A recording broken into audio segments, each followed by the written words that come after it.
The Haunted Mirror. Emma loved collecting antiques, so when she found an old mirror at a flea market, she was thrilled. It was beautifully ornate, with a heavy wooden frame and an air of mystery about it. She hung it in her living room, admiring how it added character to the space. But soon, strange things started happening. Emma would catch glimpses of movement in the mirror, shadows that didn't belong to anyone in the room.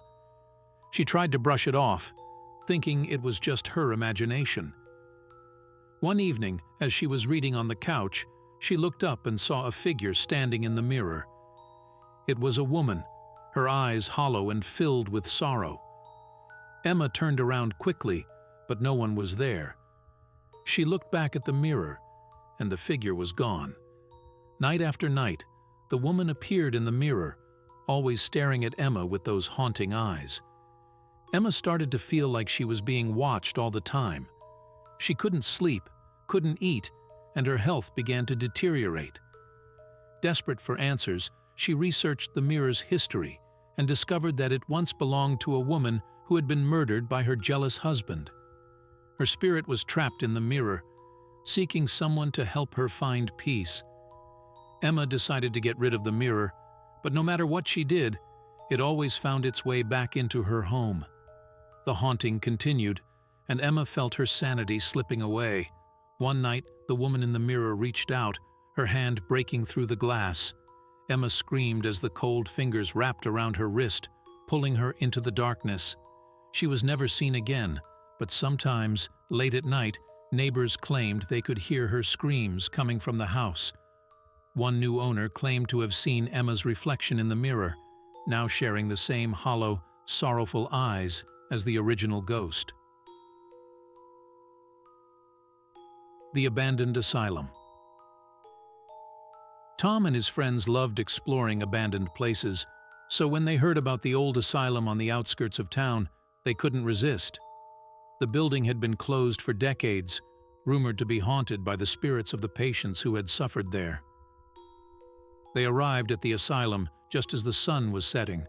The place was eerily quiet, and the air was thick with the scent of decay. They ventured inside, flashlights in hand, ready for an adventure.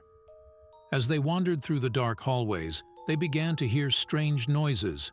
Whispers, footsteps, and distant cries echoed through the building. Tom felt a chill run down his spine, but he tried to stay calm. They reached a room that seemed to be the source of the noises. Inside, they found old medical equipment covered in dust and cobwebs. Suddenly, the door slammed shut behind them, and the room grew cold. The flashlights flickered, and they could see shadows moving around them. One by one, Tom's friends started to disappear. They were pulled into the darkness, their screams echoing through the asylum. Tom was alone, his heart pounding in his chest. He tried to find a way out, but the building seemed to shift around him, trapping him inside. He heard a voice, soft and sinister. "You're not supposed to be here," it said. Tom turned and saw a figure standing in the shadows. It was a man in a doctor's coat, his eyes filled with malice. Tom backed away, but the figure advanced. "You need to leave," the doctor said, his voice growing louder. "You need to leave now." Tom ran, but the hallways seemed endless. He could hear the doctor's footsteps behind him, getting closer and closer. Just as he thought he was going to be caught, he burst through a door and found himself outside. He didn't stop running until he was far away from the asylum. When he looked back, the building seemed to loom in the distance, a dark and foreboding presence. Tom never spoke of what happened that night, but he knew he would never forget the terror he felt in the abandoned asylum. He later discovered that the doctor was known for his cruel experiments on patients, many of whom died in agony. Their restless spirits were said to haunt the asylum, and the doctor's ghost remained to continue his twisted work. The Silent Room. It was a night like any other when Sarah moved into her new apartment. The building was old, with a history that stretched back over a century. Sarah had heard rumors about the place, but she dismissed them as nothing more than urban legends. However, as she settled in, she began to notice strange things happening in her apartment. The first night, she heard soft whispers coming from the walls. She tried to ignore them, thinking it was just her imagination. But the whispers grew louder each night. They were incomprehensible, like a conversation just out of earshot. Sarah could feel a presence in the room, something unseen, but undeniably there. One night, the whispers became screams. Sarah bolted upright in bed, her heart pounding. The walls seemed to close in on her, and she could feel cold breath on her neck. She tried to scream, but no sound came out. She was paralyzed with fear. Suddenly, a shadowy figure appeared at the foot of her bed. It was a woman, her face twisted in pain and anger. "Get out!" the woman hissed, her voice echoing through the room. Sarah could barely move, but she managed to scramble out of bed and flee the apartment. She never returned to that building. Later, she learned that a woman had been murdered in her apartment many years ago. Her spirit was said to haunt the place, seeking vengeance on anyone who dared to live there. Sarah now understood why the apartment had been so cheap.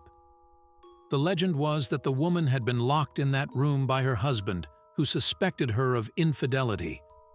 Driven mad by confinement, she eventually took her own life, cursing the room and anyone who would dare to enter it. The Midnight Caller. Jake had always been a night owl, often staying up late to work on his projects. One night, around midnight, his phone rang. The number was unknown, but he answered it anyway. "Hello?" he said, but there was no response. He could hear breathing on the other end, slow and deliberate. He hung up, thinking it was just a prank call, but the calls kept coming, every night at the same time. Each time, the caller would remain silent, only the sound of their breath filling the room. Jake began to feel a growing sense of dread. He reported the calls to the police, but there was nothing they could do without more information. One night, the caller finally spoke. "I'm coming for you," a raspy voice whispered. Jake's blood ran cold. He looked around his dark apartment, feeling suddenly vulnerable. He tried to trace the call, but it was impossible. The next night, Jake stayed awake, waiting for the call. When it came, he answered immediately. "Who are you?" he demanded. "What do you want?" The voice laughed, a chilling sound that sent shivers down his spine. "Look behind you," it said. Jake turned slowly, his heart racing. There, standing in the doorway, was a figure cloaked in darkness.